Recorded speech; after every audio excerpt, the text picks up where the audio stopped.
Yo, what's up? What's up mga kabinture? Isang magandang araw sa inyong lahat. So, ngayon ay araw na Friday, 1 ng February 2024. So, malapit na yung Valentine's. And, happy Valentine's sa inyong lahat. Alright? So, ngayon guys ay nandito tayo ngayon sa Cuberta. At kung saan ay mag-i-install ako ng mag-i-install ako ng aming pole, no, yung mini pole dito sa barko. So ngayon ay kasalukuyan na piniprepare ko pa lang, no, at i-assemble ko. So yung mini pole natin ay may haba siya ng 4.50 meters at saka 2.20 meters yung lapad niya. Tapos yung taas niya ay 84 centimeters. So dito natin siya i-set up yung area na to. Ayan. Dito natin i-set up kasi malapit siya dito sa tabi, no, sa gilid, at gagamitan natin ng pump na kukuha tayo ng tubig doon sa seawater para maalat yung papasok na tubig. So hindi tayo gagamit ng fresh water. So kung makikita ninyo, andyan na yung ating mini pole at yung kanyang trapal na ginagamit natin, no? Yun yung assembly natin. So nandito yung mga handle niya, lahat nandito sa box. So ngayon bubuksan na natin at umpisa na natin na i-install. Alright, so ayan, let's go.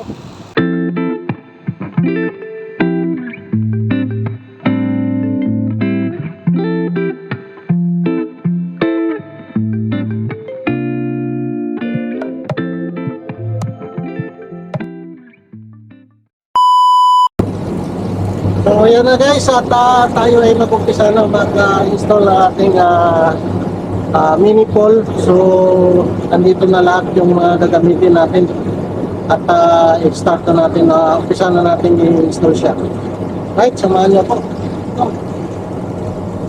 So nandito na yung ating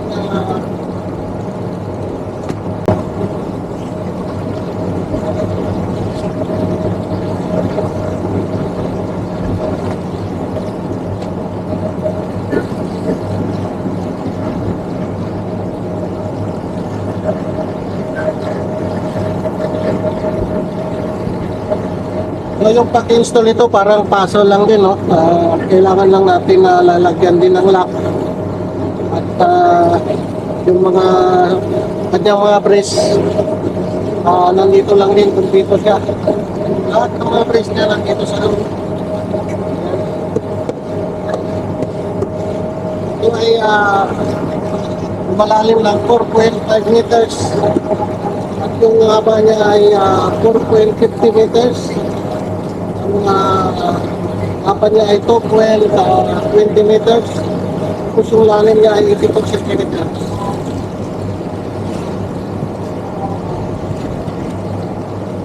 So ngayon, ilalatag muna natin yung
Ayan, malapit na sa katotohanan. Tayo na natin.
Ayan guys, kompleto setup na, no? At ayan, makikita nyo naman.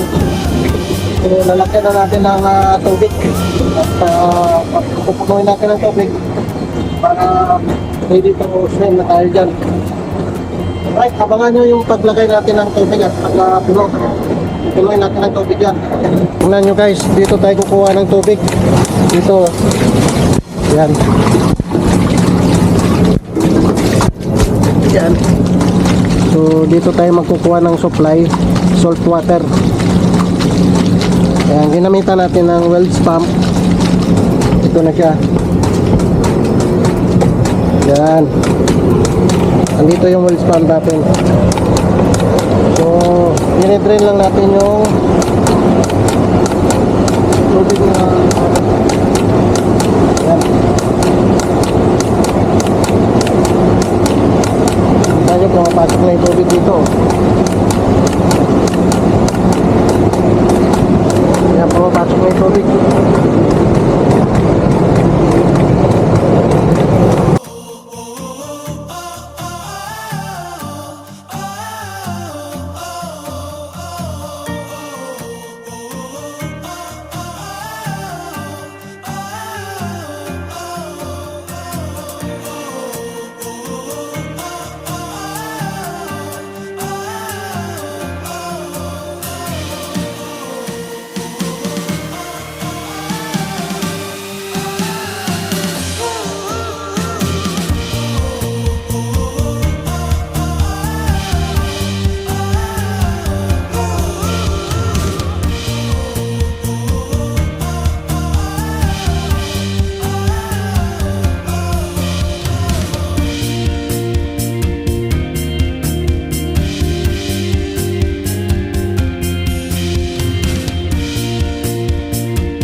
So ayan guys, at matatapos din natin yung ating mini pool, at ito kinakargahan na natin ng tubig.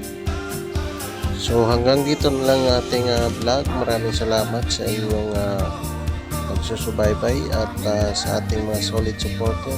God bless you and see you in my next vlog. Bye bye.